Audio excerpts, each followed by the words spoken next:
जय बाबा बल्लो जी। हम देवस्थान आए हैं और ये मथुआर है। इतनी आनंद की प्राप्ति हो रही है कि आप कल्पना नहीं कर सकते। यहाँ पर देवभूमि है। इसका नजारा आप खुद भी देख सकते हैं कि यहाँ पर आने से कितना आनंद प्राप्त होता है, जिसको हम शब्दों में बयान नहीं कर सकते हैं।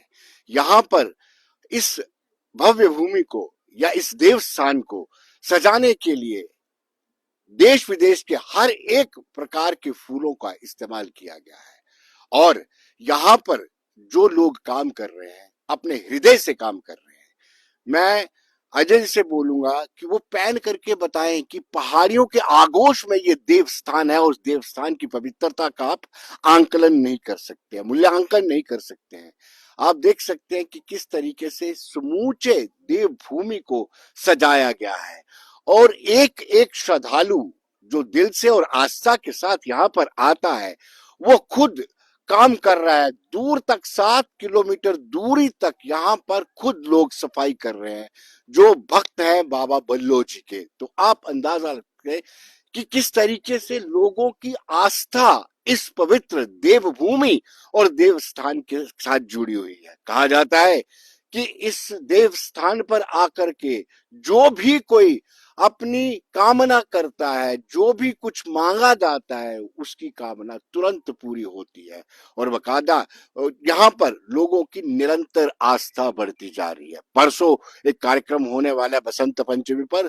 उस कार्यक्रम में हजारों लाखों की तादाद में लोग आने वाले हैं। तो इससे आपको पता चल सकता है कि लोगों की बाबा बल्लो जी के प्रति कितनी आस्था है। आप ये देख रहे होंगे जय माता दी कैसे फूलों से, गुलाब के फूलों से सजाया हुआ है।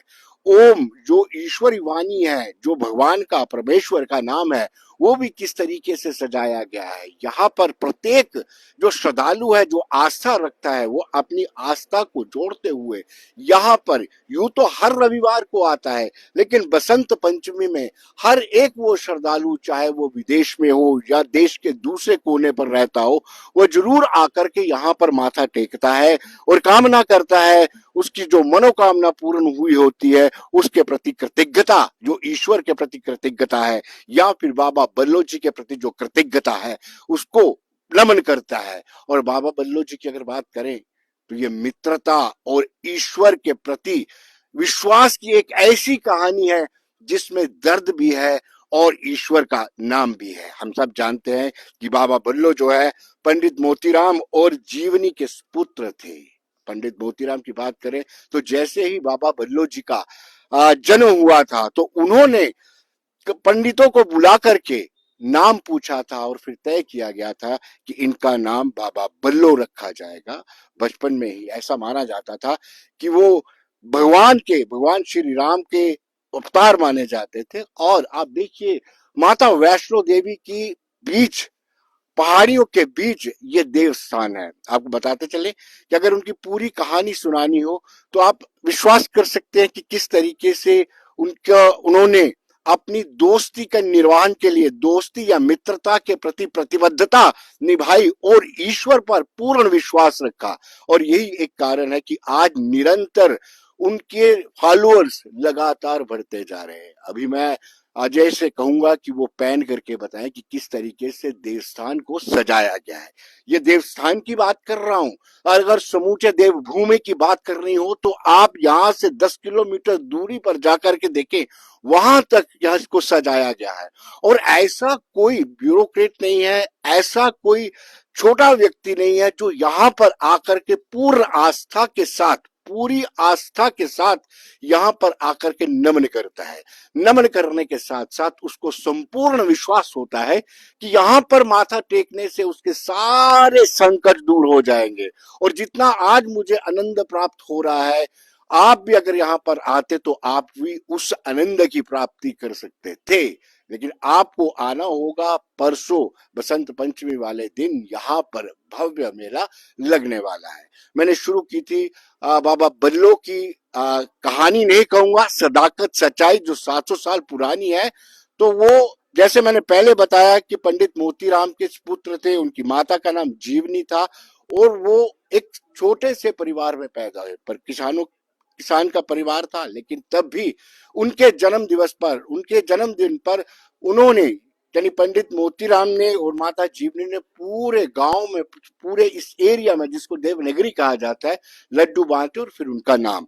ये आप देखिए किस तरीके से हवन कुंड सजाया गया है। हवन का एक अपना ही महत्व होता है। इसमें हवन होगा निरंतर, लगातार, जिसमें बसंत पंचमी तक पूजा अर्चना होगी। और यहाँ पर बड़ी बात यह है कि पुष्प वर्षा की जाएगी, चॉपर के माध्यम से पुष्प वर्षा की जाएगी। तो आप देखिए कितना आनंदमय होगा। मुझे लगता है कि जो जो हम इस चैनल को देख रहे हैं, नवभारत को देख रहे हैं, उनको बसंत पंचमी वाले दिन अवश्य यहाँ पर आना चाहिए और माथा टेकना चाहिए। मेरी अधूरी कहानी रह गई, मैं कहानी नहीं सच्चाई कह रहा हूं कि उस वक्त जिस तरीके से बाबा बल्लो के पिताजी का देहांत हो गया और सारी रिस्पॉन्सिबिलिटी बाबा बल्लो और उनकी माता जीवनी पर आ गई। बाबा बल्लो गाय चरा करके, जैसे भगवान कृष्ण किया करते थे, गाय चरा करके ये पालन पोषण किया करते थे। गायों के प्रति उनकी बड़ी आस्था थी और बाकायदा तौर पर उनके चारे की पूरी व्यवस्था वो करते थे, पानी की पूरी व्यवस्था करते थे। भगदा एक राजपूत थे, उनके साथ उनकी मित्रता होगी, दोस्ती होगी और उसके बाद वो आपस में घनिष्ठ मित्र बन गए। बगदा की बात करें तो वो राजपूत दोस्त जो था वो आम का कारोबार करता था। इसी एरिया में वो आम लगाया करते थे और यहाँ से आम वो मंडी में बेचा करते थे और उनकी जीविका चलती थी। मित्रता घनिष्ठ होती चली गई। और लेकिन उनके जो कजन्स थे, जिनको हम शारीरिक कहते हैं, उनके कजन जो राजपूत उनके दोस्त थे, उनके साथ उनकी नहीं बनती थी और बार बार वो बाग जो आम का था उसमें खलल डालने का प्रयत्न करते थे, कभी तोड़ा भी करते थे। इस डिस्प्यूट को रिजॉल्व करने के लिए वो पंचिस सरपंचिस के पास गए और उन्होंने उस दिन बाबा बल्लो जी से ये कहा कि आपने इस बाग की रखवाली करनी है, बाग की रखवाली करनी है। मैं यहीं पर स्टोरी नहीं, सच्चाई को यहाँ पर विराम नहीं दे रहा हूं, लेकिन थोड़ी देर के लिए रोक रहा हूं और अपने दर्शकों को बताता हूं कि किस तरीके से ये फूलों से सजाया जा रहा है। आप देखिए, मैं आज जैसे कहूंगा कि वो बताएं, भगवान शंकर है, श्री राधे राधे लिखा हुआ है, फूलों को किस तरीके से सजाया गया है।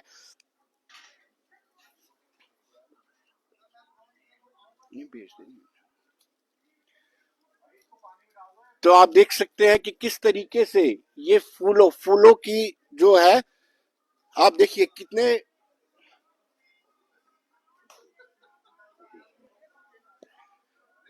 तो देखिए आप, ऐसी कोई वैरायटी नहीं है जो यहाँ पर नहीं हो। पिंक कलर के फूल हो, येलो कलर के कॉर्नेशन हो, पत्ते हैं। आप देखिए शुगर केन जिनको गन्ना कहते हैं उनको भी सजावट के लिए रखा गया है। तो भक्तों की आस्था देखिए, भक्तों का स्नेह, भक्तों का विश्वास का अंदाजा इस बात से लगाया सकता है कि अपने कई दिनों से अपना काम काज छोड़ करके वो देव स्थान को सुंदर बनाने के लिए और देव स्थली को पवित्र बनाने की वो निरंतर प्रयत्न कर रहे हैं। और हर एक बंदा इस बात का साक्षी है कि ये जो आयोजन है बसंत पंचमी का, वो बहुत ही बेहतर होना चाहिए। फिर मैंने आपको बता दूं, जो सच्चाई मैं बता रहा था कि जिस तरीके से वो इस डिस्प्यूट के समाधान के लिए बाहर जाते हैं और रिस्पॉन्सिबिलिटी लगा जाते हैं बाबा बल्लो जी की कि आपने इस पूरे जो आम का बाग है इसकी निगरानी करनी है। लेकिन बदकिस्मती से जो गाय होती हैं, पशु होते हैं, उनको पानी की किल्लत आती है तो वो पानी पिलाने चले जाते हैं और पानी पिलाने जाने के पीछे से उनके कजन, जो उनके दोस्त से राजपूत, उनके कजन वहां पे आकर के आम को तोड़ जाते हैं और बाग में खलबली डालने का प्रयत्न करते हैं। ये देवस्थान है, आप देख लीजिए। मैं पैन करने के अजय से बोलूंगा कि पैन करके बताएं। ये एक आस्था का प्रतीक है। तो जैसे मैंने शुरुआत में कहा था कि आंखें मूंद करके सच्चे दिल से, आंखें मूंद करके सच्चे दिल से इस देव स्थान से जो भी कोई कामना करता है, जो भी कुछ मांगता है, उसकी मनोकामना पूर्ण होती है और मनोकामना पूर्ण होने के बाद वो तुरंत वापिस आकर कर यहाँ पर माथा भी टेकता है। ये आस्था का प्रतीक है। जैसे मैंने शुरुआत में कहा, मित्रता की प्रतिबद्धता, मित्रता की प्रतिबद्धता और ईश्वर पर विश्वास, ये एक अपने आप में इस पूरे देवस्थान देवनगरी का प्रतीक है। देवनगरी इसलिए माना जाता है कि ये जो सदाकत है, ये है कि दोस्ती के प्रति कैसी प्रतिबद्धता होती है और ईश्वर के साथ कैसा स्नेह और ईश्वर पर कैसा विश्वास होता है। जी हाँ, मैं बता रहा था आपको कि बाबा बल्लो जी को ये कहा गया था उनके मित्र द्वारा कि आपने बाग की रखवाली करनी है, लेकिन पीछे से उनके शारीक आकर के उस बाग में खलल डालते हैं, आम तोड़ते हैं। लेकिन जब वो बाबा बल्लो वापिस आते हैं, देखते हैं कि दोस्त ने निर्वाह जिम्मेदारी दी थी कि इस बाग का पूरा ख्याल रखना है, लेकिन बाग में से आम तोड़ करके लोग चले जाते हैं। लोग क्या, उनके मित्र जो राजपूत थे, उनके मित्र के जो शरीक थे, जिनको हम कजन कहते हैं इंग्लिश में, वो तोड़ जाते हैं। तो फिर इस पर वो पहुंच करके वहां पर जब बाग पर देखते हैं तो बाबा बल्लो का गुस्सा थोड़ा और भी गुस्सा, हाँ, ये आम दिखाया गया है, आम के पेड़ दिखाया गया है, आप इससे अंदाजा लगा सकते हैं। सारी कहानी इसी पर केंद्रित है। जैसे मैंने शुरुआत में कहा कि कहानी इस पर केंद्रित है कि एक दोस्त के प्रति प्रतिबद्धता क्या होती है और दूसरा ईश्वर पर भरोसा कैसे किया जा सकता है और ईश्वर पर कितना भरोसा होना चाहिए जितना बाबा बल्लो जी को था। तो इससे आप अंदाजा लगा सकते हैं, ईश्वर पर पूर्ण भरोसा था उनको।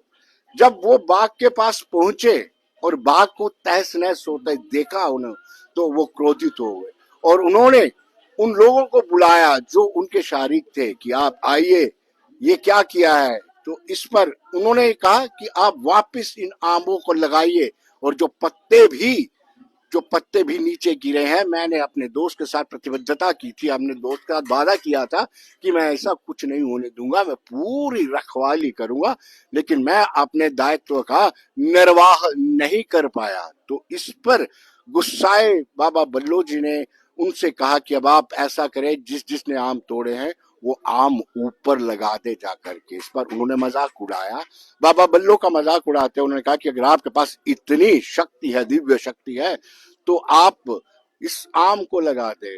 फिर उन्होंने अपना खून निकाल करके फेंका और उसके बाद तुरंत सारे आम और पत्ते वहां जुड़ गए, लेकिन वो सीधे खुद को अग्नि में अपनी माँ के साथ उन्होंने अपना दाह संस्कार कर दिया। लेकिन उसमें से एक ज्योति निकलती है और उसके बाद यहीं पर देवस्थान बनता है। सारी कथा हमने आपको सुनाई और कहा जाता है कि अब इस जगह से कोई आम ना तोड़ता है ना बेचता है। ये एक दोस्ती की प्रतिबद्धता, मित्रता की प्रतिबद्धता और विश्वास का प्रतीक माना जा रहा है। देखिए कितने श्रद्धा से ये सारे भक्त लगे हुए हैं, अपने भक्तों की आस्था आप देख सकते हैं कि कैसे ये सारे भक्त निष्ठा से इस काम में जुटे हुए हैं कि बसंत पंचमी के इस पर्व को किस तरीके से और भी खूबसूरत बनाया जाए। हर एक व्यक्ति अपना प्रयास कर रहा है, हर एक व्यक्ति अपना अपना कर्मानुसार, अपने कर्मानुसार हर एक व्यक्ति प्रयत्न कर रहा है कि ज्यादा से ज्यादा सेवा की जाए और इस देव स्थान पे जो कल परसों, क्षमा कीजिए, परसों बसंत पंचमी का पर्व होने वाला है, उसमें ज्यादा से ज्यादा शिरकत की जाए। लोगों को बड़ा विश्वास है, जैसे मैंने शुरुआत में कहा कि ये देवस्थान अगर प्रतीक है, ये देवस्थान प्रतीक है मित्रता के प्रति प्रतिबद्धता और ईश्वर पर विश्वास। इस वक्त हम पहुंच चुके हैं दरबार में और हमारे सामने है पंडित यशपाल जी महाराज जी। पंडित जी प्रणाम। हर साल हम आते हैं, बड़ा अच्छा लगता है। और पंडित जी, मैंने काफी हद तक जो मेरे पास जानकारी थी बाबा बल्लो जी के बारे में, वो हमने जानकारी कुछ दर्शकों से साथ बांटी है, लेकिन थोड़ा सा आप भी जिस भाषा में आपको ठीक लगता है उस भाषा में बाबा जी के बारे में कुछ बताएं। जय बाबा जी। बाबा बल्लो देवस्थान बथवार ये 711 साल पुराना स्थान है। इस स्थान की सभ्यता तो बहुत लोग जानते हैं पर कुछ नहीं जानते। मैं यही कहूंगा, ये बाबा जी का जो बसंत पंचमी का दिन, ये भी जैसे उधर कुंभ पर्व आया ऐसे ये भी, और कई सालों के बाद 100 साल या 200 साल बाद ये माता जी बाबा जी का एक ही दिन आ रहा है, वो है 2 फरवरी को। मैं ये बोलता हूँ कि हमारे संसार के जो विश्व के लोग हैं, पिछड़े हुए लोग हैं, पछड़े हुए लोग हैं, मैं सबको ये बुलाना चाहता हूँ कि वो दरबार में आए, मत्था टेके और आशीर्वाद लें। और जो बच्चे गलत नशों में जा रहे हैं, उनको नशों की तरफ जा रहे हैं, वो नशे से दूर रहें और बाबा जी के दरबार में आकर आशीर्वाद प्राप्त करें। बाकी जो संसार की प्रथा के अनुसार चलना, मैं सबको बोलूंगा कि संसार की प्रथा के साथ चलो, जिससे हमें कोई सनातन धर्म का आशीर्वाद मिले। महाराज जी, जो लोग नहीं आ सकते हो उनको भी आप आशीर्वाद दे दें। यहाँ पे कई कोई कोई मजबूरी से दूर दराज एरिया से आस्था उसकी जुड़ी हुई है, अनुयायी है वो बाबा बल्लू जी का, लेकिन नहीं पहुंच सकता है, उनको भी आप आशीर्वाद दे दीजिए। जो नहीं पहुंच सकते हम उनको भी आशीर्वाद देते हैं। बाकी सच्चे मन से अपने घर में बैठे पुकारो, बाबा जी वहां घर पे जाके उनको आशीर्वाद देते हैं।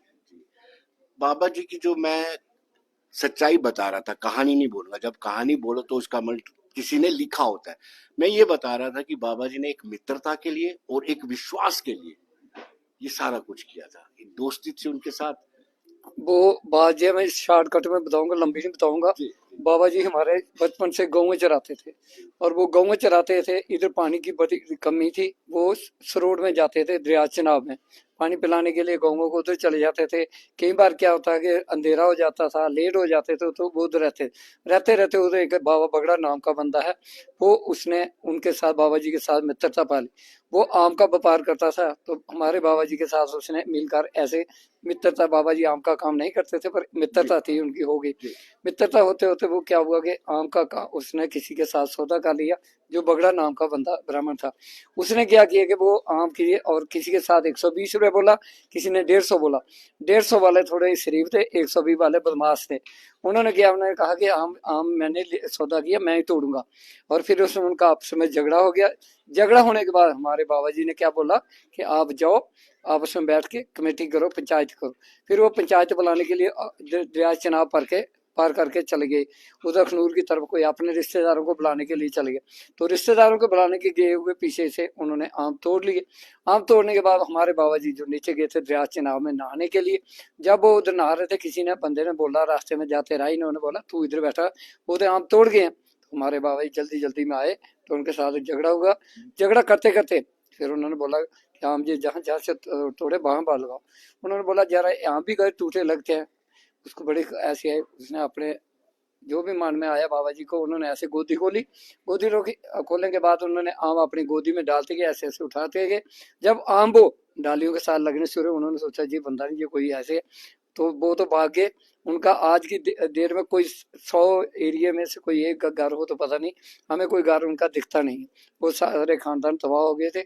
और हमारे बाबा जी ने उसी के प्रति आके फिर उसी जगह अपनी माता को बुलाया। माता को बुला के उन्होंने अपना क्या किया कि अपनी चिता बनाई, चिता बना के सूर्य भगवान से अग्नि मांगी, अग्नि मांगे, दोनों महापुत्र पूरे हो गए। बाबा जी बहुत बहुत शुक्रिया आपका, धन्यवाद, शुक्रिया। तो मेरे सहयोगी अजय के साथ मुझे दीजिए इजाजत, नमस्कार।